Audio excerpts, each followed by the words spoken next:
Do social media really empower people, particularly in fights for democracy, as never before?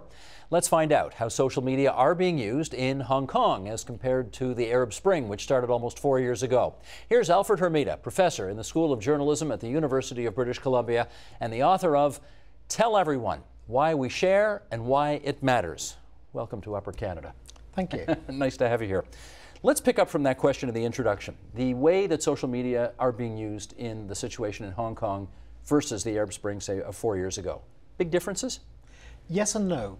When we have these protests, what people will turn to is the easiest tool to use to get their message out.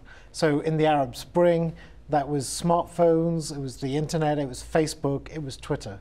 Now, when you're dealing with China and Hong Kong, a lot of these services are blocked. So what we had initially were people using Instagram, using Weibo, using WeChat, some of the equivalent apps there that we have of Twitter, WhatsApp, these chat apps. But of course, as soon as the Chinese authorities saw that protesters were posting pictures on Instagram and were organizing through WeChat, they got blocked. So what happens then? You say, well, if we can't do that, what else have we got that we can use?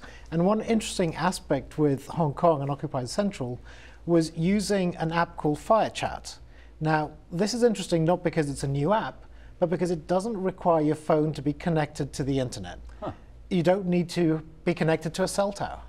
What it does is it turns every phone into its own little internet. So if I have FireChat and none of my friends have it, it's pretty useless because I'm the lone tree in the forest and nobody hears me fall. But if we all have the app, we connect to each other through Bluetooth. So then it's much easier, so then we can communicate with each other. So you can imagine when you're having people out on the streets, when you have thousands of people, and you're trying to tell each other what's happening, where the police are, who's trying to disrupt the protests. It's very powerful to share this message from one person to the other using this app. One of the things I think that was interesting about the Arab Spring was that many of the tweets were in English. Why would that have been the case, given that this is obviously happening in the Arab world? Well, what was interesting is when, in the first few days, you did have some in Arabic, but what a lot of these activists realized is they needed to get their message out. They needed to reach the Western media and, by proxy, Western publics and Western governments. So when you tweet in English, what you're doing is you're not really writing for the local population. You're writing for the external media. You got a different audience there. You have a very different audience. And a lot of the activists were very smart, realizing there's a lot of interest here. Some journalists were there, not many initially. So what do? You rely on the people who are there. And if you get tweets in English, you don't have to worry about translating them. And instantly you understand it, you get that information, you get that picture. So activists were very smart in getting their message across. But then, of course, what happens is we only hear one side of the story. We don't hear the side of the Muslim Brotherhood. You know, I used to be based in Egypt as a correspondent for the BBC, and when I was there, the Muslim Brotherhood was the counter to the Mubarak government. They were the ones who, though banned, tolerated, working in the background, building up that political support. And how much English did they have? Not very much. Not very much, so the word didn't get out. Their audience was all domestic. So what then happens is, we in the West get a very different picture of what's happening there. We get this image of young people who are like us, who speak English, who are armed with their smartphones, crying out for democracy. And we go, good on you, we'll support you.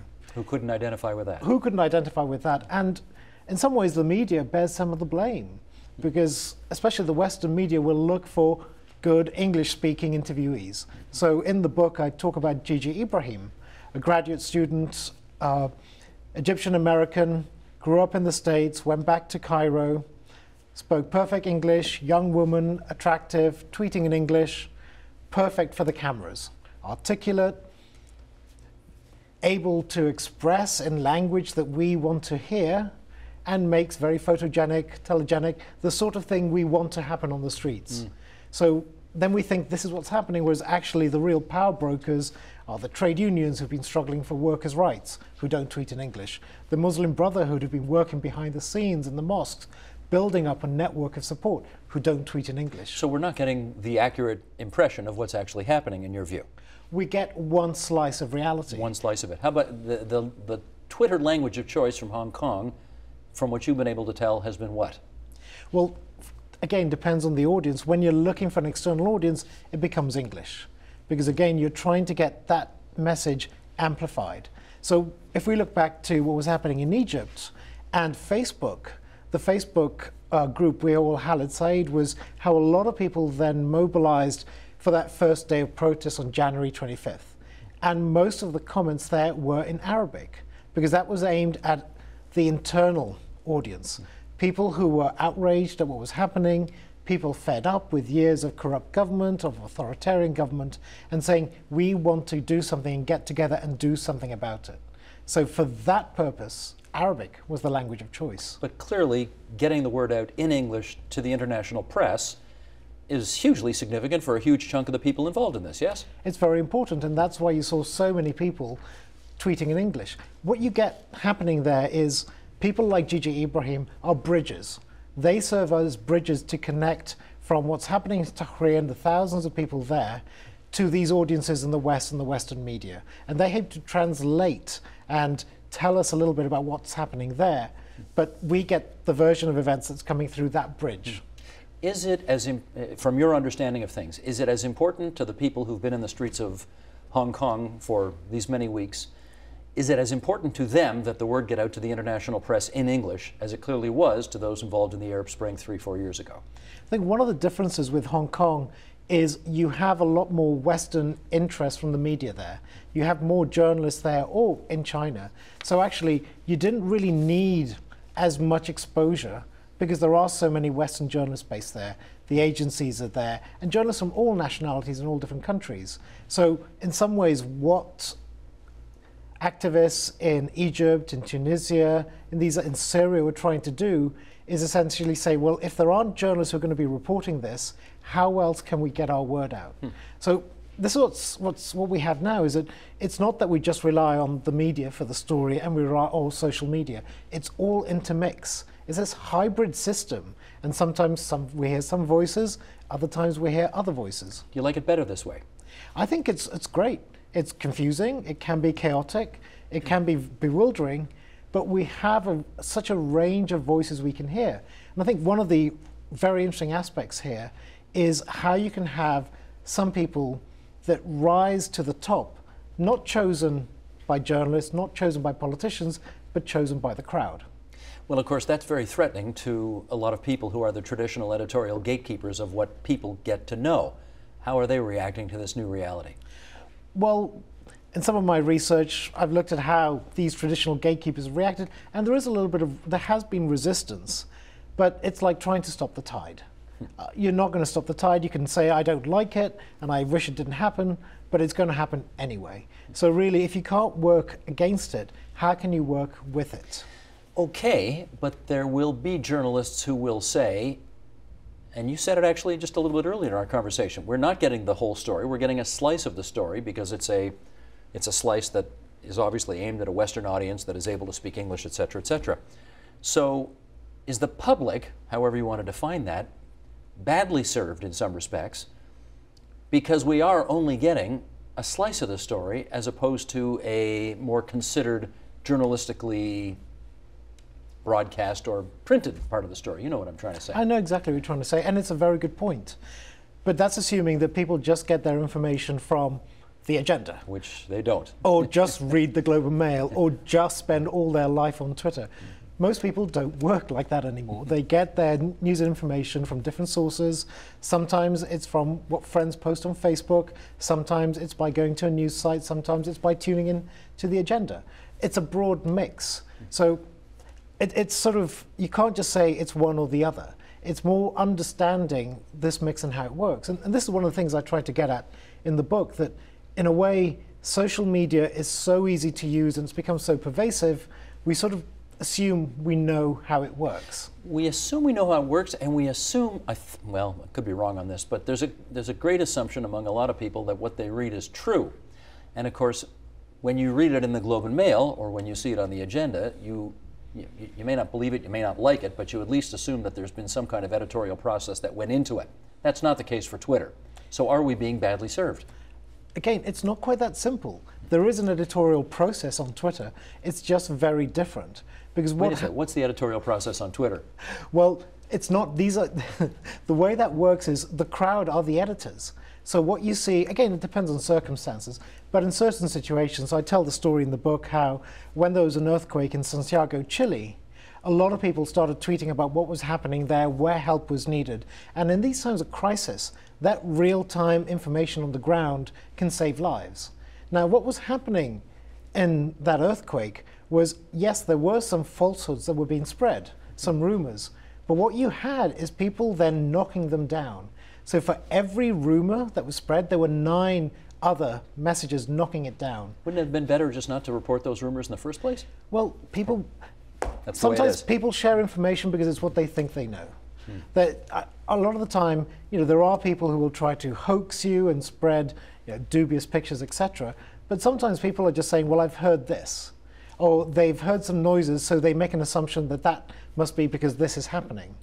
And then that's where you have the crowd come in. No, no, no, you're only seeing this part of the story. Actually, the reason you hear that banging is because it's a rescue operation, or because we're trying to dig out the people who already died in the rubble. So sometimes this is what happens often when you have big earthquakes. People hear or see rescue workers, and they assume it's a rescue operation, where sadly, a lot of the time, it's a recovery operation. The people, unfortunately, have already passed away, and they're trying to recover the bodies. But on Twitter, you might suddenly go, I'm seeing people dig in the rubble, they're trying to rescue survivors. And I think, and then so what you then have is other people who are better informed try to correct that. That's the editorial process. The difficulty is, it's haphazard, it's confusing. Messy. It's very messy. It's really, when you look at just a little fragment, you don't see this wider picture. And in some ways, we don't really have the tools to see that wider picture. But of course, I hate this expression, but here we go. The bottom line is, it's all about serving your audience as best as possible. Is the audience better served with this multitude of voices as opposed to with the traditional gatekeepers of what you know? There's a great benefit in having a multitude of voices. The key thing here is understanding how this multitude works and being smarter about how we read stuff on Facebook, on Twitter, what we see on Tumblr, what we see posted to Pinterest. That's the real question here, is being smart about being able to understand how these systems work. People share information because they want to connect with others. They want to tell others about their experiences. We're engineered to be social. So if we have a piece of information we think is useful, we're going to tell others. Now, the issue is not that people are telling everybody everything. It's more, how do we assess that, and how do we then think about, well, this is not mainstream media. It's not like the front page of the Globe. When we look at the front page of the Globe or the Toronto Star, the National Post, we know what it means. We know if a story is in a certain part of it, what it means, if it's got a lower typeface, what it means, if the font is different, we know what it means.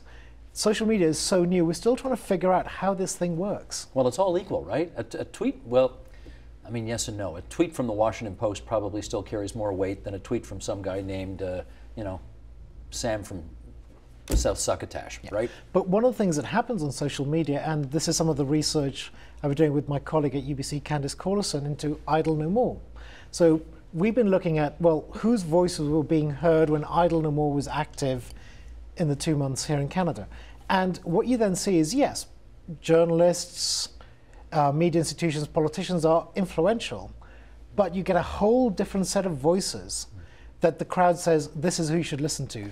So we have students, we have members of the public, we have indigenous celebrities, where people say, look, this is somebody we should listen to. And that's a very different set of voices that give you a very different perspective, and perhaps a more accurate one than what is being reported by relying on traditional sources. I'm actually not trying to play the curmudgeon here. I'm just, being a contrarian for the purposes of our conversation. I do want to ask you, though, about this thing called Slacktivism, where people assume that they're having an impact because they've clicked on like, or they agree with something online, and that's the grand extent of their involvement in some issue. Oh yes, those wonderful people for Arab Spring. Yes, I like them on Facebook. Does this really, in your view, having studied it, play any significant role in democratic change around the world? To dismiss what people do like that, I think, is a little bit out. It's really taking an extreme position, because you could argue, is somebody signing a petition because they've walked down the high street, they're not really sure what it is that going to make a difference? Maybe. But let's use a business analogy here. In business, you talk about the customer conversion funnel.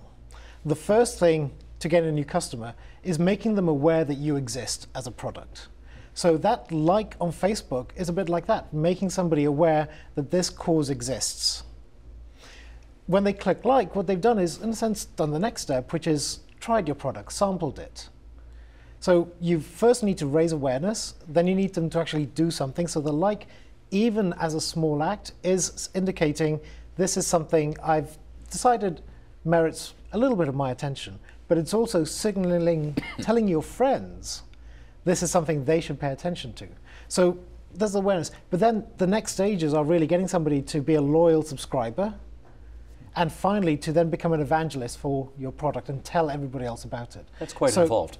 That's quite involved, but that's what happens in business, that's what happens with TV shows, that's what happens with everything, where the first stage is getting awareness and getting people to take that first step. Now, even though we dismiss the like and all this kind of stuff, it can be tremendously powerful.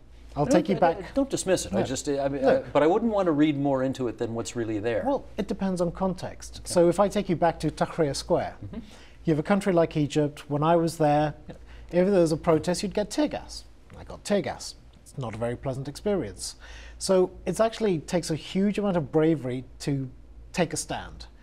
If I take you back to Tahrir, what the Facebook group did is basically enable other people to say, oh, you feel like I do. I am not the only one who feels we should do something about this. So when you're calling a protest for January 25, I can see that I am not the only one who's going to be out there on the streets, because all these other thousands of people have said they're going to be there. And one study that was done of this found that the people who were active in that Facebook group who said, yes, I like this, I'm going to be there, were half as likely to turn up as somebody who didn't. Because it takes away the idea that I'm the only one who feels like this, and that if I step outside, I'm going to get tear gassed, I'm going to be beaten by the police.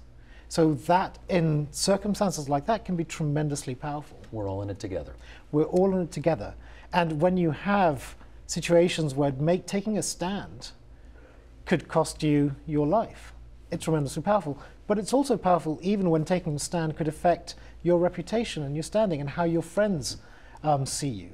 If you know that your friends similarly feel like this, that makes you say, well, actually, if other people feel like this, maybe I can get together with some of them, the ones who are going to become the engaged activists, and then take it beyond the Facebook like into action. Well, if people like this, they can find out more. Tell everyone why we share and why it matters. Alfred Hermida from UBC, it's good of you to join us on TVO tonight. Thanks very much. Thank you very much. Support Ontario's public television. Donate at tvo.org.